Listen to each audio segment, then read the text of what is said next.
ایک بزرگ تھے شاہ بقیُدین ابن مخلد، وہ کہتے ہیں مجھے پتہ چلا کہ اس دور میں نبی کریم علیہ السلام کی حدیث جو سب سے بہترین پڑھاتے ہیں وہ امام احمد بن حنبل ہیں۔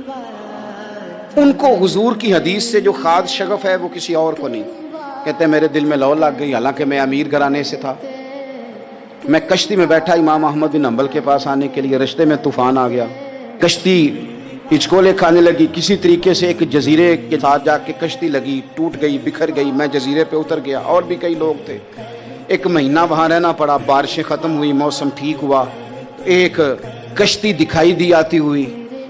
فرماتے ہیں کہ وہ اس کشتی میں بیٹھا، دوبارہ بغداد کیا، مجھے سفر طے کرتے 2.5 مہینے گزر گئے، وہ جزیرے پہ مہینہ پتے کھا کے بھی گزارا کرنا پڑا۔ نکلا تھا علم حاصل کرنے، جب بغداد شریف پہنچا لوگوں سے پوچھا امام احمد بن حنبل کا مدرسہ کہاں ہے؟ انہوں نے کہا وہ مدرسہ تو بند ہو گیا، وقت کا بادشاہ مخالف ہو گیا، مسجد مدرسہ سیل کر دیا۔ امام صاحب کہاں ہیں؟ کہا گھر کے اندر قید ہیں۔ ان کے گھر کو سب جیل بنا دیا، چاروں جانب پولیس کھڑی ہے، اور ویسے بھی بغداد میں کرفیو ہے، ہر چوک چوراہے میں پولیس والے کھڑے ہیں۔ شاہ بقیُدین کہتے ہیں اتنا کچھ سننے کے باوجود بھی میرا جذبہ ٹھنڈا نہیں ہوا۔ وہ مہینے میں سفر کی صحبتیں، گو سنا تھا کہ آستانہ یار دور ہے، پر ہم نے بھی ٹھان لی تھی کہ جانا۔ گو سنا تھا کہ آستانہ یار دور ہے، پر ہم نے یہ ٹھان لی تھی کہ جانا ضرور ہے۔ کہتے ہیں پہنچ گئے، اب پتہ چلا کہ کرفیو ہے، سڑکوں پہ پولیس کھڑی ہے، گلیوں میں چوکوں چوراہوں میں پہرے ہیں، امام صاحب تک تو جا کوئی نہیں سکتا۔ کہتے ہیں میں نے ایک شخص کی منت کی، میں نے کہا کسی طریقے گاڑی بتا۔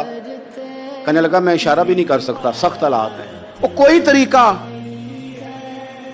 میں نے جب زیادہ تڑپ کے کہا تو وہ شخص کہنے لگا میں ان کے گھر کے قریب تجھے لے جاؤں گا اور گزرتے وقت صرف آنکھ کا اشارہ کروں گا۔ کہتے ہیں میں نے کہا یہ بھی ٹھیک ہے۔ ان کے گھر کے تیری تلاش میں پھرے نا ہم جنگل پہاڑ اور دشت میں، ان کے دروازے کے قریب اس نے اشارہ کیا۔ شاہ بقیُدین کہتے ہیں کہ میں گھر دے کے آ گیا واپس۔ اب میں سوچنے لگا کہ کیسے امام صاحب تک پہنچنا ہے۔ بڑی تجویزیں سوچیں، بڑی تجویزیں، کام والا بن جاؤں، پھیری لگانے لگ جاؤں۔ پھر سوچا کہ اگر میں کچھ بیچوں گا ریڑھی پہ رکھ کے تو کوئی خریدنے نکلے گا، کوئی نہیں نکلے گا، کس طرح کروں، کیا کروں، بڑی سوچیں۔ بالآخر میں نے طے کیا، اللہ اکبر، میں نے نہ کپڑے پھاڑ لیے، امامہ اتار دیا۔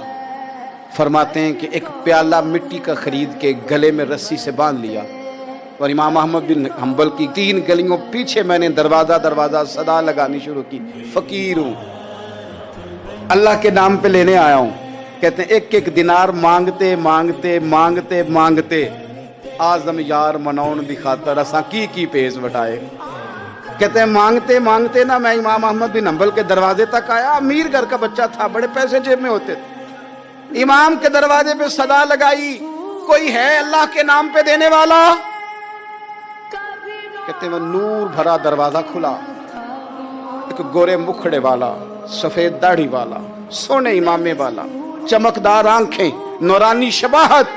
کہتے امام احمد بن حنبل باہر آئے، اور جیسے ایک دینار میرے پیالے میں ڈالنے لگے تو میں نے ہاتھ چوم کے کہا سونیا تیرے قربان جاؤں، میں دینار لینے نہیں آیا، محمد عربی کی حدیثیں سننے آیا ہوں۔ کہتے امام کی بھی آنکھیں کھل گئی، کہنے لگے اس حال میں آزم یار منون دی خاطر اساں کی پیس بٹائے۔ کہا حضور کیا کرتا، یہی ایک طریقہ رہ گیا تھا، میں تو کہاں سے چلا ہوں، کہاں پہنچا ہوں، کیا کروں؟ امام صاحب فرمانے لگے پھر میں بھی بڑے دنوں سے پریشان تھا، کوئی سیکھنے والا نہیں مل رہا تھا، تو مل گیا۔ کہنے لگا حضور میں روز آ جاؤں فقیر بن کے، آپ جتنا چاہیں 2 4 5 منٹ میں مجھے حدیثیں سنا دیں، میں اگلے دن یاد کر آیا کروں۔ کہتے 2 سال لگ گئے، شاگرد کہاں ملیں گے، ایسے گزر گیا دور۔ کہتے ہیں کہ میں نا ہر روز فقیر بن کے جاتا، 3 گلیاں پیچھے مانگنا شروع کرتا، کوئی شک نہ کرے۔ 2 سال دروازے پہ جاتا، آگے پیالہ کرتا، امام ایک دینار ڈالتے اور مصطفیٰ کی حدیثیں سناتے۔ کہتے ہیں حالات بدل گئے، 2 سال کے بعد حکومت بدل گئی، امام کا مدرسہ بحال ہو گیا، رش ہو گیا۔